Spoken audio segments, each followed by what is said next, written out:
In an earlier email, Mark made some comment about he had some, what's the language, reservations about confrontations. And since we're aiming to build a network, we're going to run into all kinds of issues people have at one level or another. So one idea I had was to begin to share some of the techniques I have for enabling people to resolve some of those issues. Mm-hmm. Mark, would you be willing to play with me a bit on this? I don't know. Am I going to get hurt? No, you can get liberated. Yeah, that sounds good.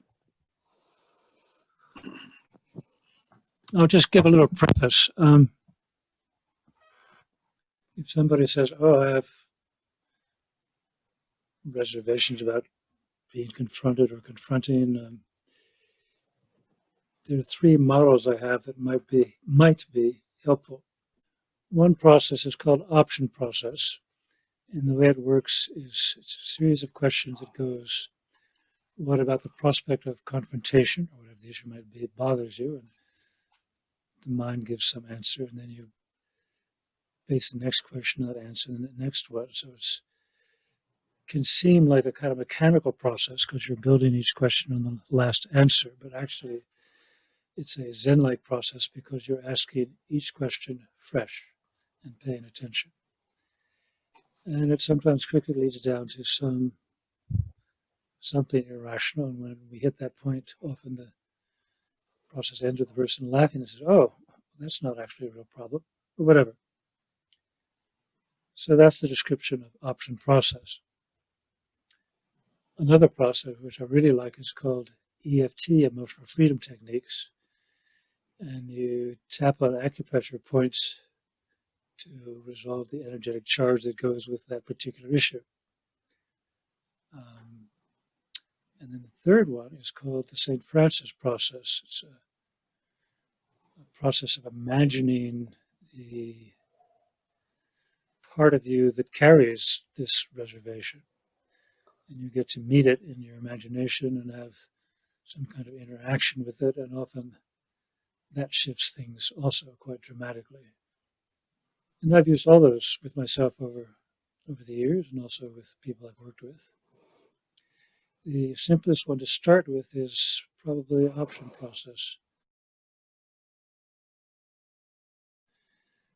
So if you're willing, I just begin to ask you some of the questions. Mark, what do you think? Sure.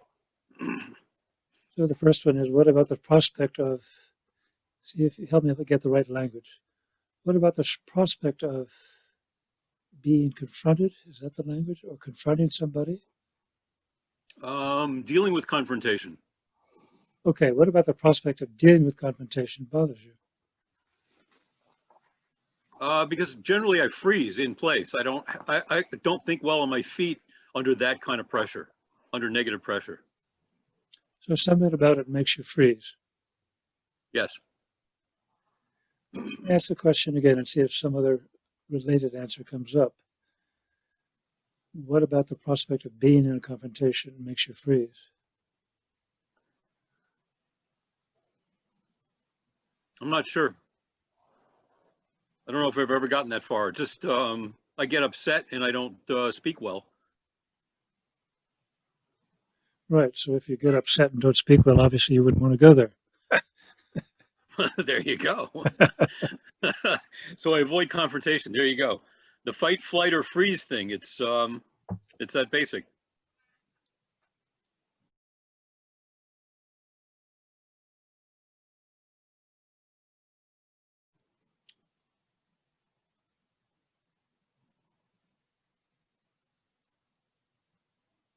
Okay, let's try EFT on it because that's also fairly straightforward.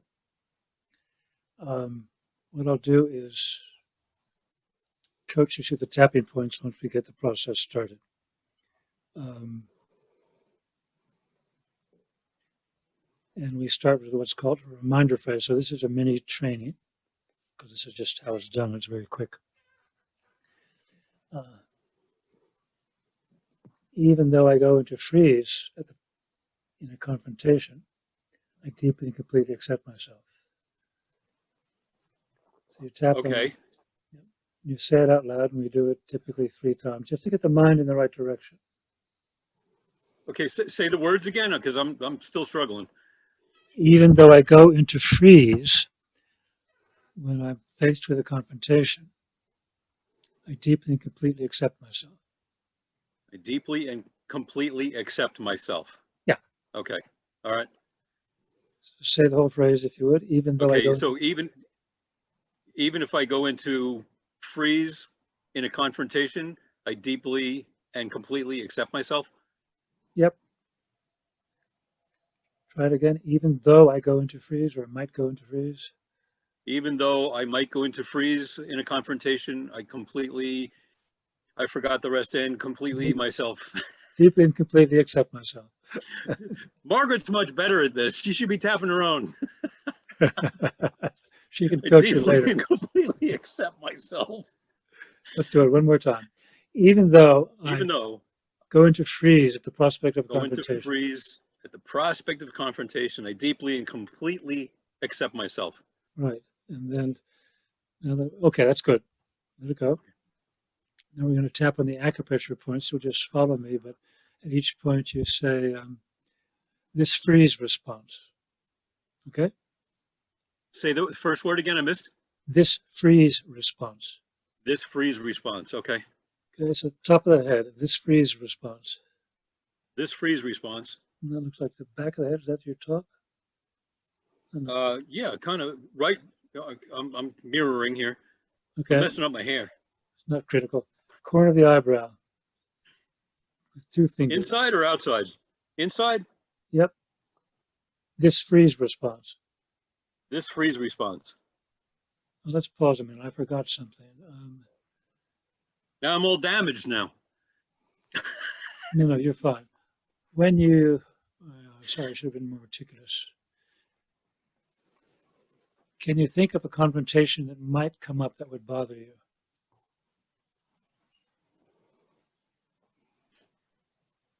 Sure. And on a scale of 1 to 10, how intense would be your freeze reaction about it? Probably good 8. Okay, so that's our before. Now we'll do the EFT again all the way through and see if anything shifts or not. All right. Okay, Okay. let's do the corner of the eyebrow again. This freeze response. This freeze response. Are you on the eyebrow? It's hard for me to see. Yeah, that looks I good. don't have many eyebrows. Okay, corner of the eye on the bone there. This freeze response. This freeze response. Under the eye on the bone. This freeze response. This freeze response. This freeze response under the nose. This freeze response. Chin cleft. This freeze response. This freeze response. Next one's a bit tricky. There's a little hollow under the collarbone, and that's an acupressure point also. You can kind of tap it with all your fingers like to make kind of a mallet, just hit the area. This freeze response. This freeze response. And then under the arm on the side, this freeze response, just slap. This freeze response. Yep. And then pause and see how you feel inside. Feel a lot of energy, oddly enough. Yeah, and when you think about this prospective encounter, scale of 1 to 10, how intense is your response to that idea? At this moment, maybe like a 6. So it's come down a little bit. Yeah. Good. It's possible it would have gone up, which means we're hitting something deeper. But if it came down, that's in the right direction. So let's do another round. Same thing. Even though I have this remaining freeze response, Even though I have this remaining freeze response, I completely and something deeply accept myself. deeply and completely accept myself. Yep. 2 more times. Even though I have this freeze response, I deeply and completely accept myself. Yep. Even though I have this freeze response to confrontation, I deeply and completely accept myself.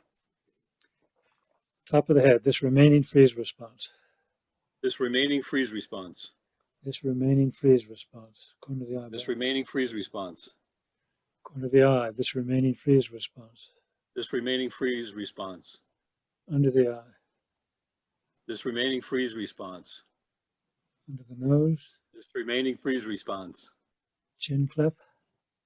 This remaining freeze response. Okay. Collarbone point. This remaining freeze response. This remaining freeze response. Now, see how you feel. Feels like a 5. Okay. We'll let it go at that and see how we go with it. All right.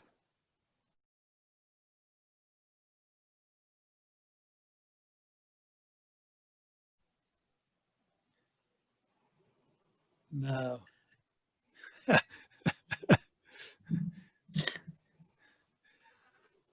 thought I would introduce one more technique that you could also do on your own, but the technique requires the capacity to visualize. Let me just experiment for a moment with everybody.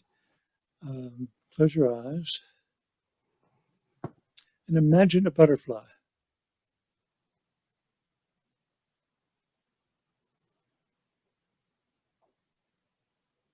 And when you're ready, open your eyes and come on back. What was your butterfly like? What could you see or not?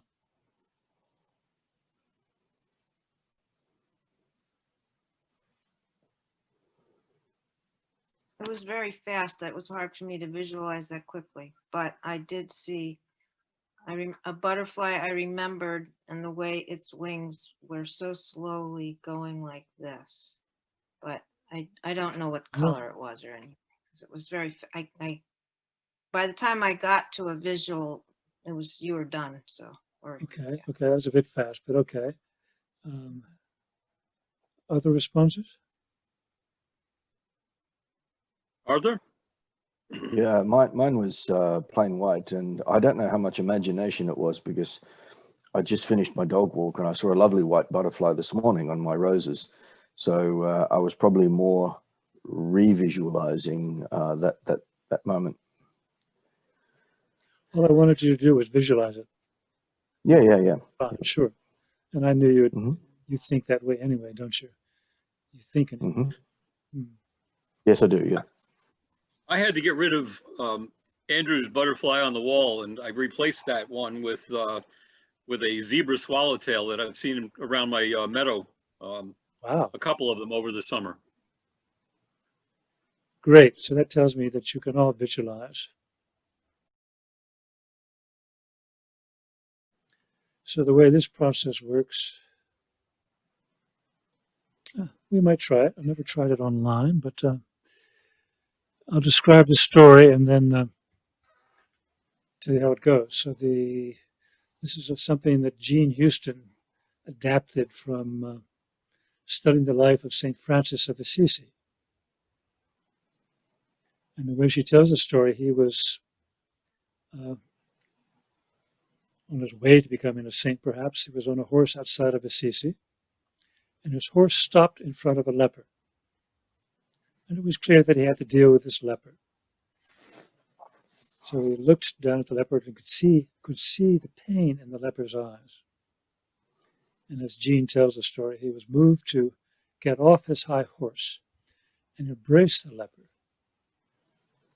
And reported when he did so, "Ah, dolce, dolce, such sweetness." So Jean said, "All right, everybody, maybe this is a process we can all use to deal with our phobias. Get on the floor. Begin to rock as though you are on a horse. Pretend you're on a horse. And you are in a small Italian town. Your horse goes over a wooden bridge, across the river, starts down a country road. Sunny day, perhaps summertime. And up ahead you see a shadowy figure that represents this unknown part of you that you want to meet. And when you get closer, it'll become more distinct. And when it becomes distinct, then look into his eyes, see what you see, and then from there on, you improvise what happens. It doesn't always happen the way St. Francis did it. Little backstory. I did that in the workshop on something innocuous. Then I went home, and now this was in my 50s. I said, okay, I better do this on my fear of men. I had fear of men. I didn't know why. So I got in my chair, got my body rocking, imagined I'm on the horse, closed my eyes to do that. Imagined going over a wooden bridge, could hear the sounds of it down the road, up ahead. A shadowy figure on the right in a grove of trees. And when I come up close, the figure turns out to be a gaunt teenage or an adolescent figure. And I look into its eyes and I see a lot of pain. And then, as Jean instructed us, I switched positions and looked up at the me on the horse. And the me on the horse got off and embraced me, and I burst out crying. That was the end of it. No more fear of men. Maybe 10 minutes of work, maybe less. No analysis, no exploring where did that come from. It was just resolved.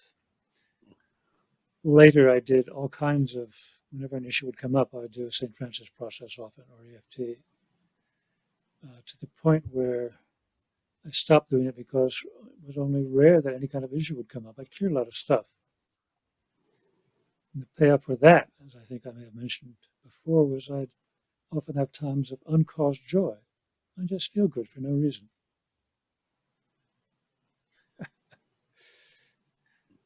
You willing to give it a try, Mark? I'll coach you. Get off the horse? Get off my high horse? Meet the part of you that carries this charge about confrontation. I don't know where it is. No, but I'll help you find it. All right. We use the St. Francis process for that. So what I'd like you to do is to, that's it, rock. Imagine you're on a horse.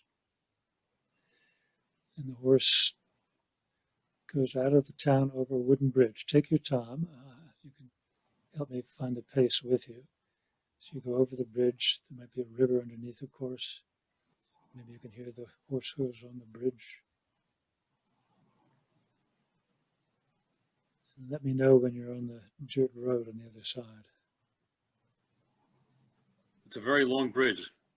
No hurry.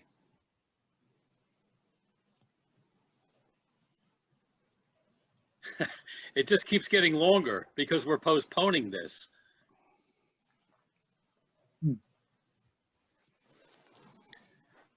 Okay, we're on the dirt road. Okay.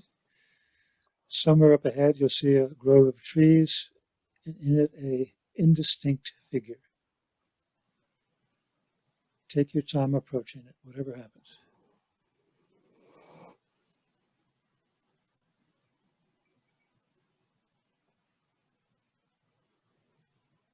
All right. And what do you see? What's there? Still very dark and indistinct. Featureless.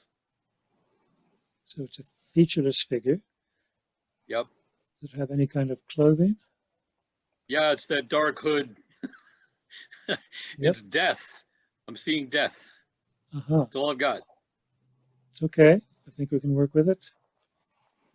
So ask it, hey, Death, what are you on about?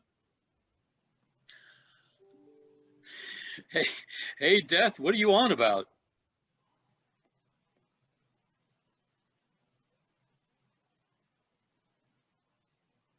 Death's offended. Say it again.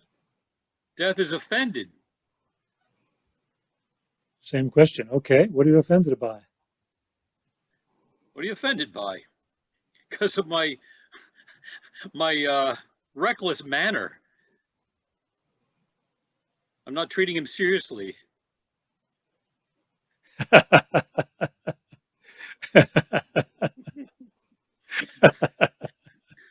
Truth. That's good.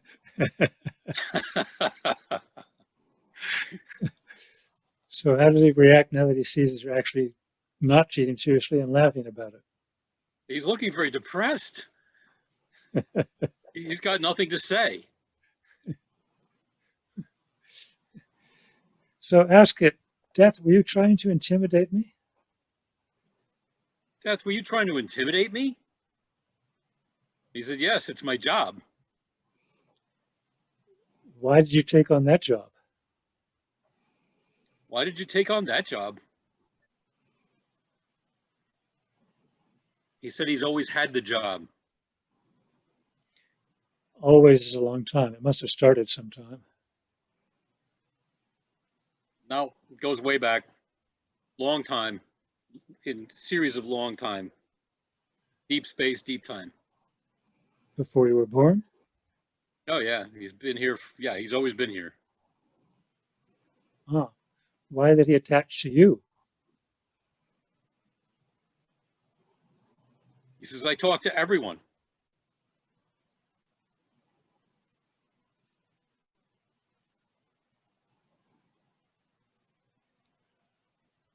Ask it if it wants to help you in any way. Do you want to help me somehow?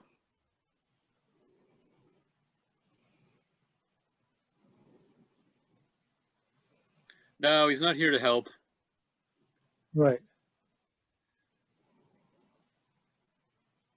Then tell him to fuck off. I think he was waiting for that. And piss off. And watch as he disappears. Yeah, he's backing into the woods. And I'm on my way already. Okay, maybe that's the end of the process. Hope so.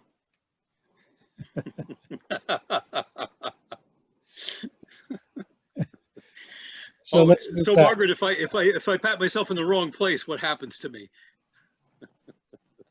You can't hurt yourself with this stuff. It's Oh, good. That's good news. It's a blessing. It's a you blessing. can't mug up the circuits. No way. Now, when you have to go back to that prospect of a confrontation, what's it like for you?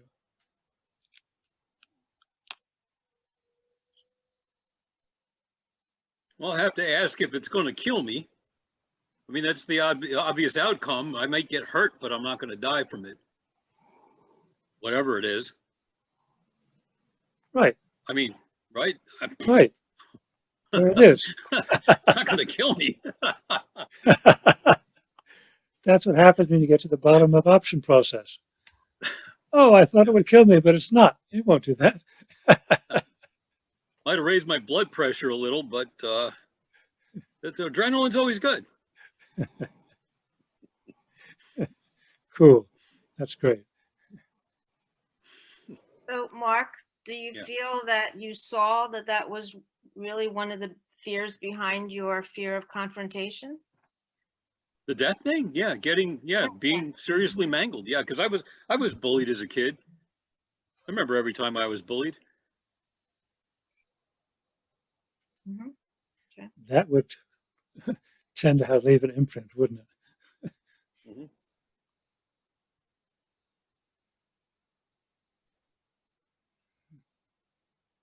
I'm really interested in the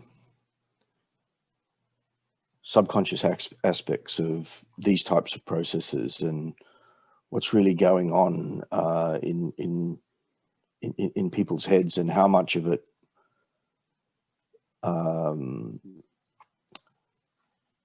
like is imagined versus how much of it has some sense of, you know, biological response. But even imagining stuff has a biological response, right? They now train athletes to, you know, imagine being on the podium and this sort of thing. And there's research to show that it does enhance their performance because they get more and more attuned to their ability to achieve what it is that they're imagining, you know, and what it is that they desire. And I guess fear is just the other way of that. You know, if people are so the imagining of winning a gold medal is like a positive outcome, and you're building your confidence to achieve that. Whereas the imagining of, telling death to, go fornicate with itself is a negative fear, and you're building your confidence to face that, and to be able to stand up and say, you're not part of me, get out of my subconscious. Now, I don't know, Andrew, whether I'm explaining this in the right way or not, because I'm not qualified in this area, but is that the kind of thing that we're doing, where we're expanding our confidence zone to be able to face these things, either positive or negative? What's actually going on? And I think the tapping and the acupuncture points are probably, what we do know is that these types of things can stimulate certain things in your blood or whatever. But is it more a physical thing, or is it more a psychological thing? Well, the answer is it's all one integrated system with many levels, and then you intervene on one level and you affect them all to some degree. So the acupuncture theory of meridians is that whenever there's disturbance, an energetic disturbance has emotional components, it also has physical components.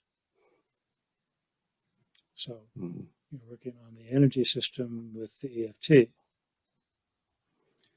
You're working on the psychological system with St. Francis process, but using imagery to do it.